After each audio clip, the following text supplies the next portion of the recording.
Está trabalhando com algumas companhias aéreas tentando estabelecer possibilidade de rotas diretas desses aeroportos para a Europa. Estamos aqui hoje para mais um Podequestre, em parceria com a Sociedade Hípica Paulista, no CSW Longini São Paulo Horse Show. Hoje eu estou aqui com a Tati, que já esteve com a gente antes. Novamente, vamos falar sobre um outro assunto. E o Cassiano, que é autoridade no assunto, eles vão inteirar a gente do assunto mais quente do momento, que é a abertura da fronteira para levar os cavalos para a Europa. Bem-vindo, Cassiano, e bem-vinda de novo, Tati. Obrigada. A Tati já se apresentou no outro episódio. Quem quiser ouvir quem é a Tati, tudo que ela faz, vocês voltam lá e vocês escutam o episódio da Tati. Cassiano, se apresenta. O meu é mais curtinho, né? Não sei, o cara tá envolvido com o mapa, não deve ser muito curtinho. Não, é mais curtinho. Não, eu sou veterinário, e eu sou proprietário da GTC Brasil, que é uma agência de carga aérea que trabalha especificamente com importação e exportação de cavalos, né? Então, por ser veterinário e proprietário de uma agência de carga aérea que trabalha com isso, então, obviamente, por isso que eu estou sempre mais em contato, obviamente, com o pessoal do Ministério da Agricultura e na frente dessas questões. Legal. Engraçado, Tati, quando eu conversei com o Fefo, ele começou a falar da questão dos voos, eu falei, caramba, eu nem sabia que a CBH teria a ver com isso. A gente faz muitas coisas que não aparecem tanto. Que a gente faz esse esporte rodar de diferentes formas, não só aqui na pista, né? Eu já falei 34 vezes que a Tati é o motor do nosso esporte, né? Então isso já ainda dá um respaldo a mais. Então conta pra gente, vocês dois, quais são as novidades em relação à abertura da barreira sanitária e da quarentena? Bom, só complementando a respeito da CBH, isso é extremamente importante falar, porque assim, quando a gente fala como um veterinário particular, dono de uma empresa e tal, se a gente não tem uma entidade muito forte, seja a CBH, sejam as associações de raça, isso é extremamente importante. É isso realmente que faz o negócio virar. Porque uma coisa é eu, Cassiano, e pedir alguma coisa para o Ministério da Agricultura. Outra coisa é uma entidade com o poder de uma CBH ou junto com as associações estarem promovendo e fazendo isso. Então, assim, eu estou aqui também reforçando o quão importante, enquanto a gente tem que enaltecer as entidades nesse sentido também, porque isso é uma força que tem que chegar ali e sim as autoridades sanitárias, seja o Ministério da Agricultura, seja autoridades sanitárias de outros países, respeitam muito essas entidades que promovem isso e congregam, né, os atletas, enfim, então é uma força fenomenal. Mas vindo à tua pergunta, primeiro a gente tem que entender o seguinte, na verdade a Europa nunca fechou, tá? É o primeiro conceito que a gente tem que entender dessa situação, tá? Eu falo isso porque durante esse processo, você vê, tá desde 2014 foi o último voo, de 2013 para 2014 foi o último voo que a gente teve de cavalos do Brasil que saíram do Galeão para a Europa, a gente não pôde mais exportar cavalo para a Europa. Basicamente por quê? Por causa dos casos de mormo, como isso já foi muito divulgado no nosso meio equestre. Mas isso não significa que a Europa fechou. Na verdade, nós não conseguimos atender os requisitos europeus, tá? Então essa que é a questão. É o que eu sempre brinco, eu falo assim, se alguém convida você para ir na casa para um jantar, fala, vem na minha casa, traz uma pizza e tira o sapato antes de entrar. Se você não leva a pizza, leva hambúrguer e não tira o sapato para entrar, possivelmente ele não vai gostar e não vai deixar você entrar. Basicamente é essa relação. Então, quando a gente vai para um outro país, a gente está atendendo os requisitos desse país, né? Então tudo que a gente faz aqui basicamente é para atender essas regras. E por causa dessa questão do mormo, a gente não estava conseguindo atender. O que alavancou agora essa mudança mais próxima que a gente está vivendo agora, na verdade foi uma alteração na legislação europeia, que antes a legislação falava que o país ou a região ou o território não poderiam ter casos de mormo, e agora se limitou a dizer que a propriedade ou estabelecimento de procedência dos animais não teve casos de mormo nos últimos X tempos, tá? Baseado nisso foi feito um trabalho muito intenso com a CBH, com a Câmara Setorial de Aquicultura, junto ao Ministério da Agricultura, em conversas com as autoridades europeias também, para se trabalhar num outro modelo de certificado sanitário, ou seja, então aquelas novas regras que foram alteradas, né, que foram publicadas pela União Europeia. Isso gera um certificado sanitário, que não é um certificado simples, é um certificado que tem 9 páginas, para você ter uma ideia, né? Tem uma série de garantias sanitárias, e entre elas, o estabelecimento de procedência dos animais, não teve caso de morro, blá blá blá. Então, isso a gente conseguiu resolver. Não é algo tão simples, mas foi feito esse documento, foi redigido esse documento.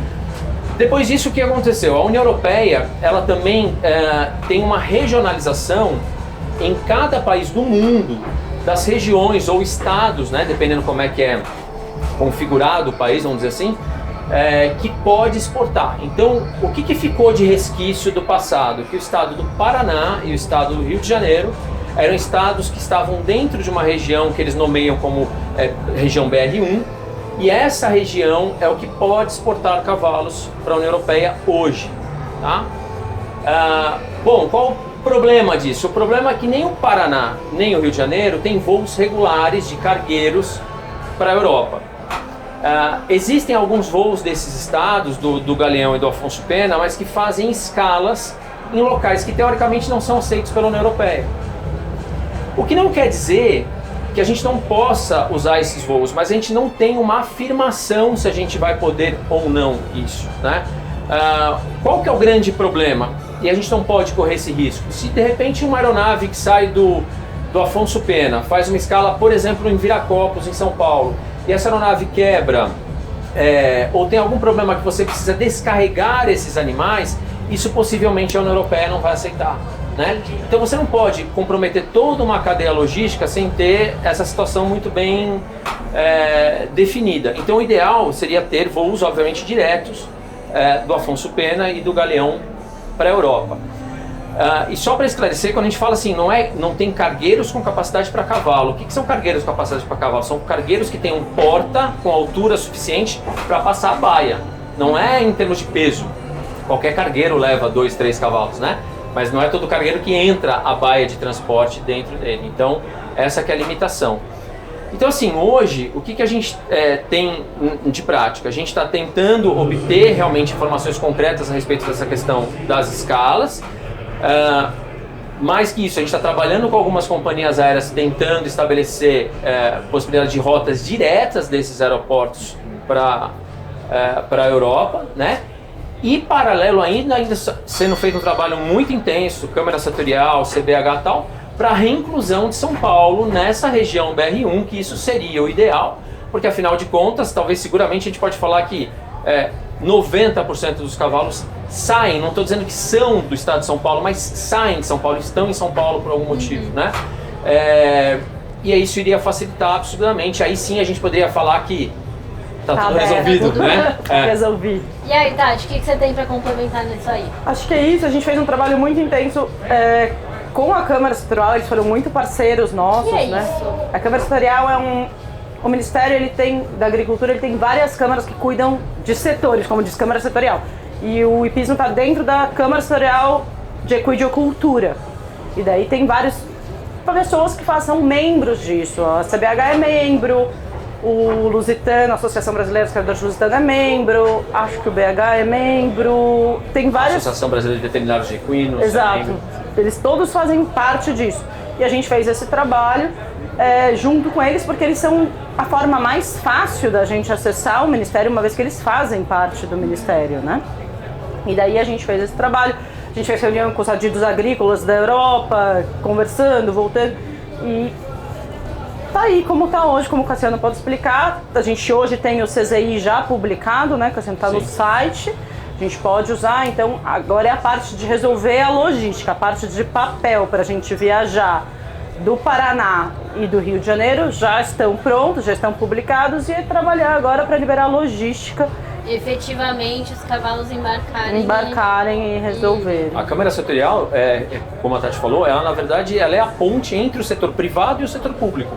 Basicamente é isso, né? Ou seja, então todas essas demandas, seja CBH, seja associações de criadores, tudo isso, o caminho lógico da situação é ela ir para a Câmara Setorial e a Câmara Setorial levar essa demanda para o Ministério da Agricultura, né?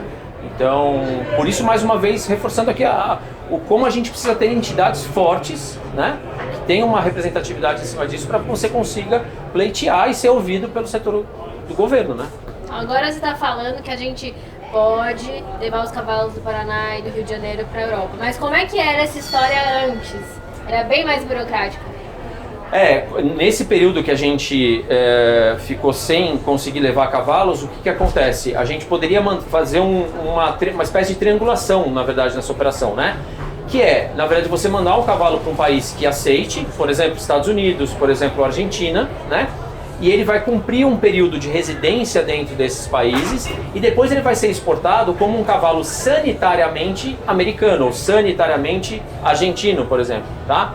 Só que, obviamente, isso envolvia o cavalo ter que ficar em média 40 dias, né? Ou nos Estados Unidos ou na Argentina. E tem a questão da Piro nos Estados Unidos. Tem a questão da Piro, exatamente. E fora que você encarece a operação absurdamente, porque aí você está falando de uma operação que por baixo sai entre 25 e 30 mil dólares, né? Ou seja, uma operação de exportação para lá, quando em médias, com certeza, final. Até o destino final. Tá. Mas quando em média é uma operação que seria aproximadamente a metade. Né? Ou seja, você tem uma perna a mais de avião, você tem o tempo de quarentena nos Estados Unidos ou na Argentina, tudo isso vai aumentando o valor desse processo. Uma questão, e principalmente quando você fala de cavalo de esporte, o maior entrave desse processo é onde eu vou deixar meu cavalo, quem vai montar meu cavalo, quem vai treinar meu cavalo durante esse período.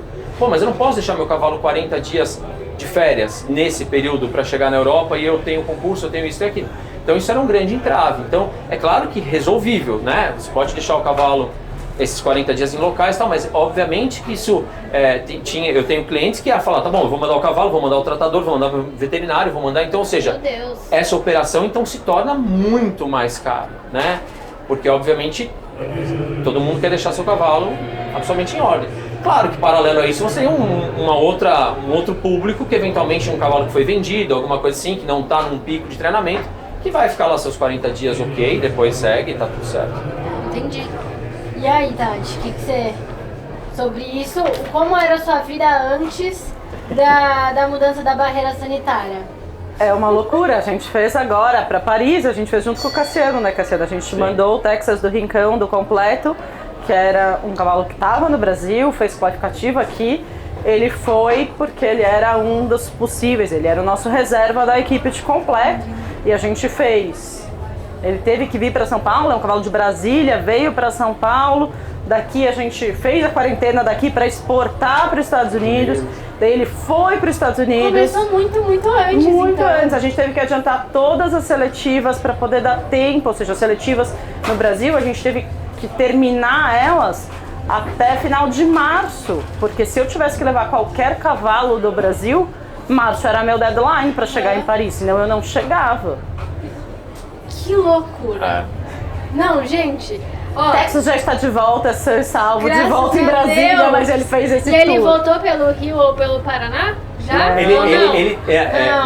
deu tempo. Ainda não deu tempo. E é algo que você tem que planejar, obviamente, e você vê o quão difícil, né? Ou seja, num esporte que a gente sabe que às vezes você planeja, mas obviamente você tem o ator principal que é o cavalo e às vezes você tem intercorrências no meio do caminho que você precisa proteger ele ao máximo, né? Em questão de bem-estar, em questão de não podemos fazer nada correndo, você tem que fazer. Então você tem um planejamento e você tem que ter plano A, o B, o C, o D e todos eles pensando no carinha principal ali, que é o cavalo. Gente, posso perguntar uma coisa?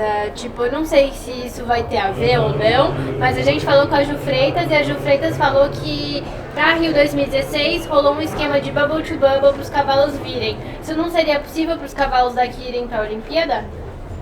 Seria, mas aí o protocolo é muito diferente. A gente tem que fazer uma quarentena no Brasil, liberar, ou seja, aqui eu tô limpo, daí você entra com o processo no ministério daqui, entra no ministério lá, eles têm que liberar aqui, e daí a partir do momento que eles liberam o bubble to bubble, você considera que aqui é limpo, lá é limpo, só que quando chega lá também não pode ter contato com ninguém. É muito mais complicado o esquema bubble to bubble. Entendi. Ele funciona, mas ele custa muito mais caro, porque o que a gente chama é um corredor sanitário, e ele não funciona. E o bubble to bubble, ele funciona quando todo mundo precisa dele, né? Quando um país precisa dele, não vai funcionar, porque eles não vão mudar todo o esquema por causa de um país que tem uma questão dessa, né? Então, assim, isso que você falou do corredor sanitário, ou bubble to bubble, é uma coisa que a gente, por exemplo, está pensando realmente em, de repente, conversar com a União Europeia, por exemplo, para essa questão de saída de viracopos, ver se não seria possível, mesmo os cavalos que estão no Paraná ou no Rio de Janeiro, eventualmente, se eles pudessem vir para Viracopos, por exemplo, para embarcar, né? Também é uma outra saída. Então, ou seja, por isso que a gente está... Esse é o tal do plano A, B, C e D, entendeu? Já tem tudo isso esquematizado, Exato. Então não é uma opção o Brasil não ter mais a barreira aberta.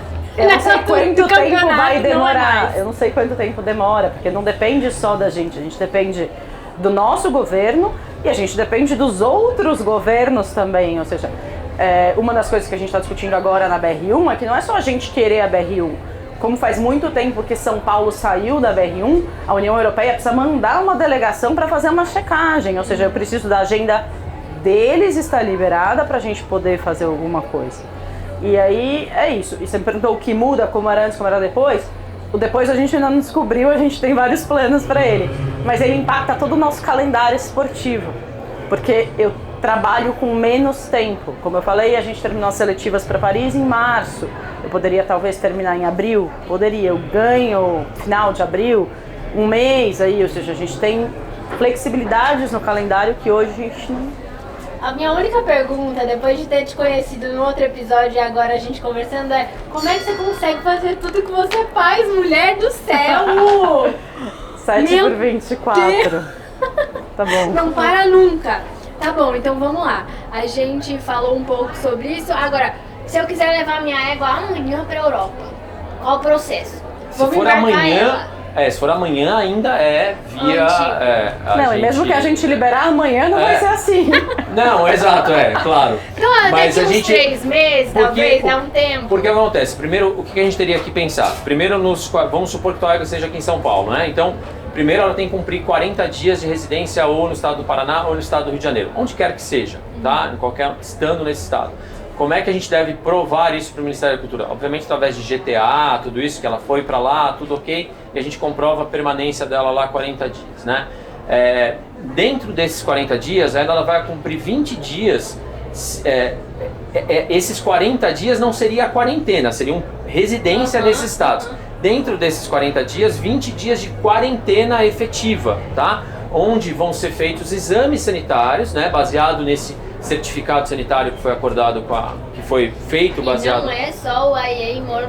Não é AIE e mormo, AIE, mormo, urina, surra, tem alguns outros exames que são feitos por conta disso. Não tem a piro, né, porque a União Europeia uma região que tem piro, então eles não exigem que a gente seja piro negativo, então não precisa fazer a piro, então são um alívio, vamos dizer assim. Menos pior. Mas vão cumprir todos esses requisitos sanitários nesses 20 dias, né? Ou seja, então assim, no nosso mundo ideal que a gente está trabalhando agora, se a gente tivesse o voo, colocaria no voo, né, faria todo o processo. A gente não pode esquecer que não tem só o processo sanitário, tem o processo alfandegário junto à Receita Federal, então você tem tudo isso junto à Receita também. Eu achei que era só chegar, comprar uma passagem e vamos embora, menina, pra Europa! Exato, então você tem toda a parte do Ministério da Agricultura e você tem toda a parte da Receita Federal, uma exportação de mercadoria, né? Ou seja, o cavalo, apesar de, para nós, que obviamente é quase um pet, né? Ou seja, para a Receita Federal ele é um animal de produção, ele envolve licença de exportação, a licença de importação, tudo isso. Então você tem todo o processo alfandegário que envolve uma exportação de mercadoria.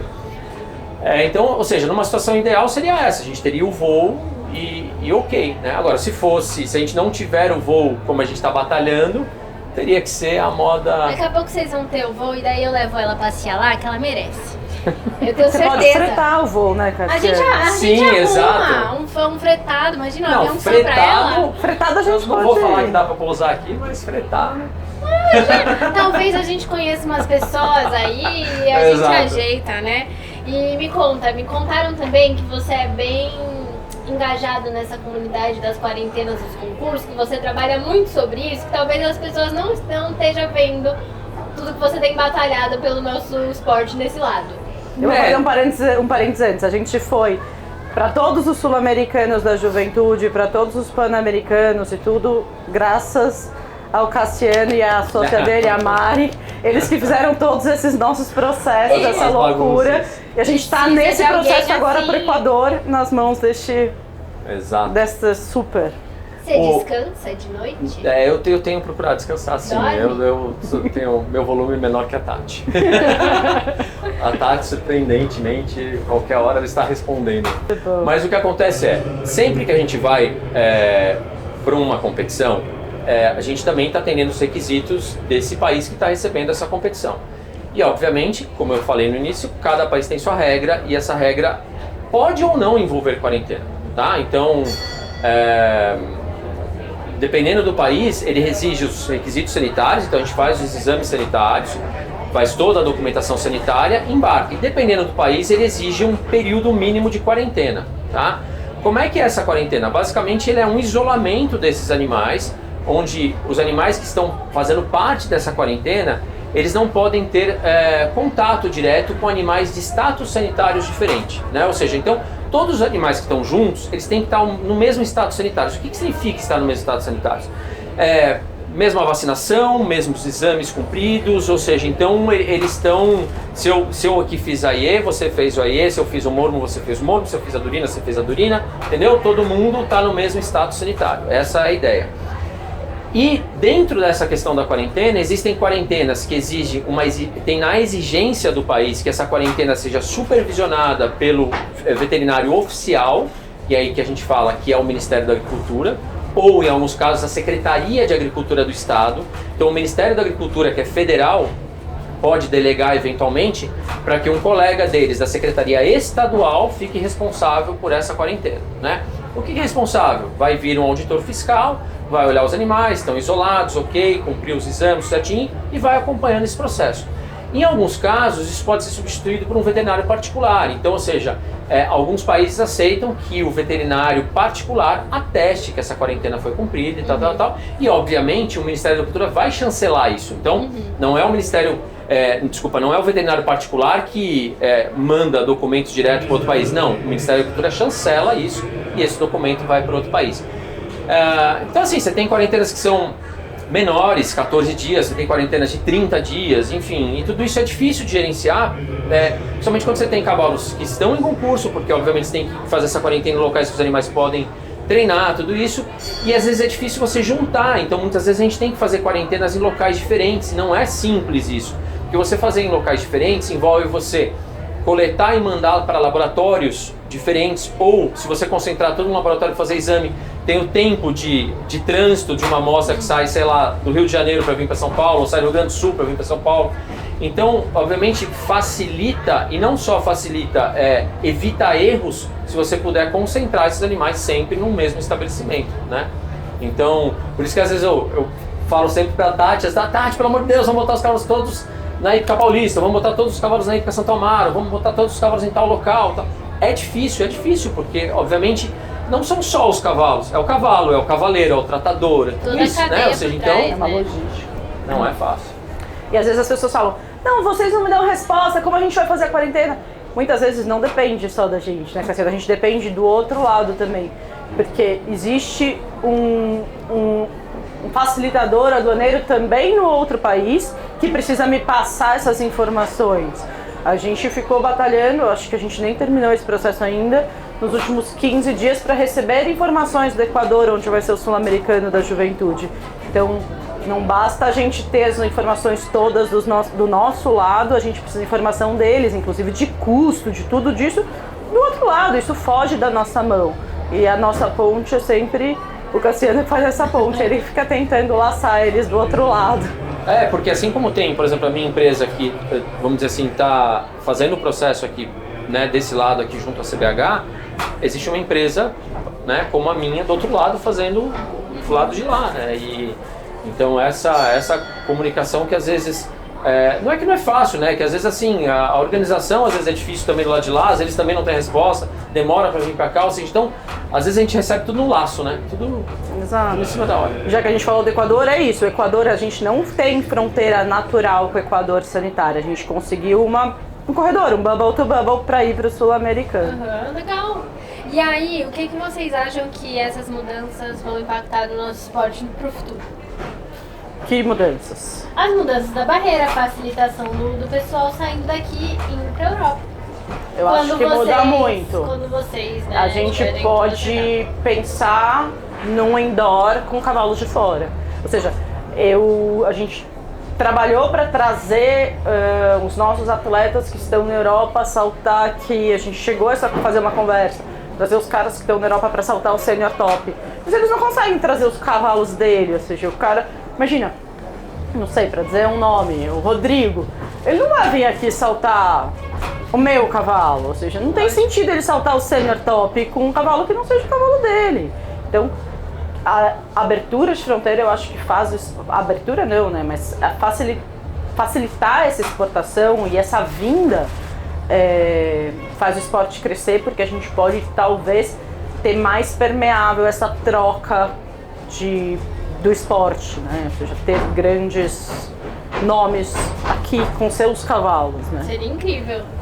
E a gente tem que lembrar também que, assim, que não, independente da questão dos cavalos basicamente dos cavalos de esporte, a gente está falando de cavalo de salto, cavalo de adestramento, a gente tem uma gama de outros esportes, seja cavalos de corrida, seja cavalos de exposição, seja, por exemplo, manga-larga machador, cavalos que fizeram um trabalho importante, inclusive na Europa, um pouco antes, só que citar como exemplo aqui, um pouco antes da gente ficar impedido de exportar cavalos para a Europa, a Associação do Cavalo Manga-larga Machador tinha recém aberto uma associação na Alemanha. Eles abriram uma associação na Alemanha para representar a raça lá. Olha o tamanho do impacto que isso foi para os caras, gente, né? Nem Então, ou seja, imaginava que ia ter exato. Então, assim, assim, a gente tem muita coisa. A gente tem um mercado, obviamente, muito forte de cavalo aqui, de todo lado, né? Como eu disse, cavalos de esporte, cavalos não de esporte, cavalos de lida, é muito forte o mercado. Mas a gente tem uma burocracia muito grande para ser vencida aqui, né? Não só da parte sanitária, que é o que a gente está falando aqui, o foco também, mas tem uma burocracia muito grande para ser vencida com a Receita Federal, por exemplo. Entendeu? Ou seja, é algo que a gente precisa criar um mecanismo para facilitar a gente, burocraticamente falando, o processo de exportação ou de importação de um cavalo, ele segue os mesmos trâmites de, sei lá, uma caixa de sapato, né? Ou seja, então, você precisa criar mecanismos para facilitar isso, porque, independente, óbvio, da questão óbvia de ser um animal vivo que merece uma atenção diferenciada, que é uma preocupação nossa, assim, 110% do tempo, né? Então, o cuidado que a gente tem com os cavalos no aeroporto, os cavalos ficam, assim, muito bem o período todo que estão no aeroporto, aguardando o voo, durante o voo, questão de controle de temperatura. Sempre tem um veterinário no voo acompanhando, né? Ou seja, então tem que ter um veterinário acompanhando, eventualmente vai veterinário, vai um tratador, enfim, para dar todo esse suporte. Mas por trás disso tem toda essa burocracia que a gente tem que vencer, né? E cada vez que a gente facilita e vence um pouco essa burocracia, a gente facilita para coisas como a Tati está falando, né? Uma pessoa que está na Europa quer vir saltar, às vezes o cara fala, poxa, mas eu vou levar meu cavalo e não sei o que, e tem tantos pormenores, né? Que se a gente facilitar essa entrada e essa saída, poxa, é isso que interessa, né? É isso que a gente quer, facilitar as coisas para ter menos burocracia e a gente... E quanto mais claro a gente for, quanto mais em conjunto a gente trabalhar com o Ministério da Agricultura e com a Receita Federal, mais fácil vai ser, entendeu? Então, eles muitas vezes pedem dados, isso e aquilo, e a gente precisa fornecer esses dados porque vai facilitar daqui a, sei lá, 5 anos, que seja mais fácil eu trazer um cavalo, que eu não tenha que ficar esperando, porque às vezes a gente libera toda a parte sanitária para um cavalo entrar no aeroporto e a gente fica esperando a Receita Federal liberar. A parte sanitária a gente acaba liberando mais rápido do que a parte da Receita, porque eles têm várias dúvidas, ou seja, querendo ou não, o cavalo é como uma obra de arte, a gente não tem um valor tabelado. Sim. Ou seja, eu não posso dizer que a sua égua vale 10 ou vale 10 milhões. Então a gente... 10 milhões de dólares. Pra com você, certeza, mas ou seja, como eu vou falar isso pra Se eu Receita, não falar isso entendeu? ao vivo, ela fica brava comigo, gente. Não, mas é exatamente isso, você tocou no ponto. 10 milhões de dólares. Quanto vale? E pra Receita isso é muito complicado e é uma conversa que a gente tem que evoluir. Tá em processo, é uma das conversas que a gente tem tido com a Câmara Setorial também.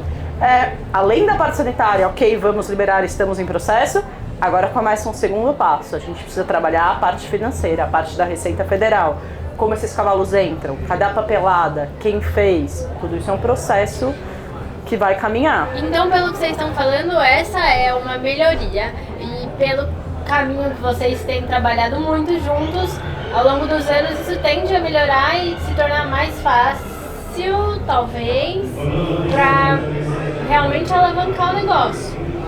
Sim, eu acho que assim, esse passo agora dessa questão sanitária com a União Europeia foi uma grande conquista, assim, porque a gente estava completamente inerte nessa situação, a gente estava sem, né,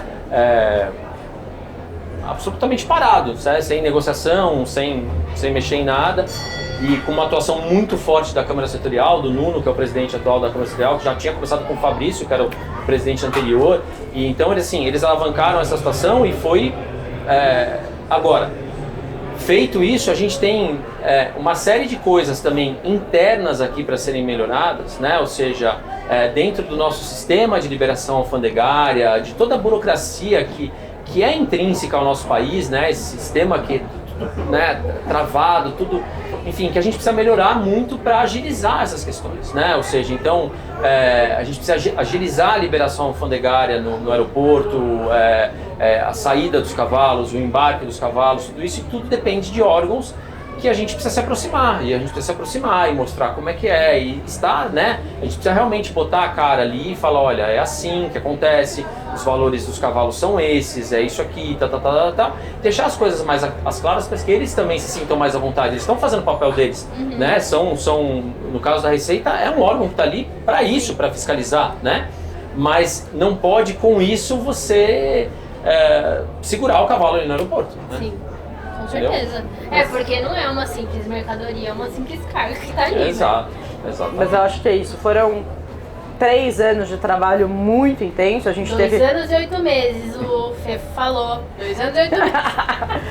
Certo, 2 anos e 8 meses de trabalho muito intenso. Isso foi uma coisa que o Fefo quis mexer desde que entrou, e aí a gente trabalhou em conjunto com a Câmara, junto com o Fabrício, que era o então presidente da Câmara de Cultura, Fabrício Búfalo, e daí no meio do caminho, acho que ano passado, trocou a presidência, entrou no Eusébio, que é um criador de lusitano, que é um importante proprietário de cavalos de adestramento. A gente teve no Pan-Americano um cavalo dele, e daí acho que essa proximidade maior com o esporte também deu uma alavancada maior. Acho que essa nossa conquista tem que ser celebrada, mas ela é uma conquista, é um milestone de um caminho que ainda é longo a ser percorrido. A gente tem vários outros steps aí. Então tá, gente, acho que esclareceu as minhas dúvidas, espero que tenham esclarecido as dúvidas de quem tá ouvindo.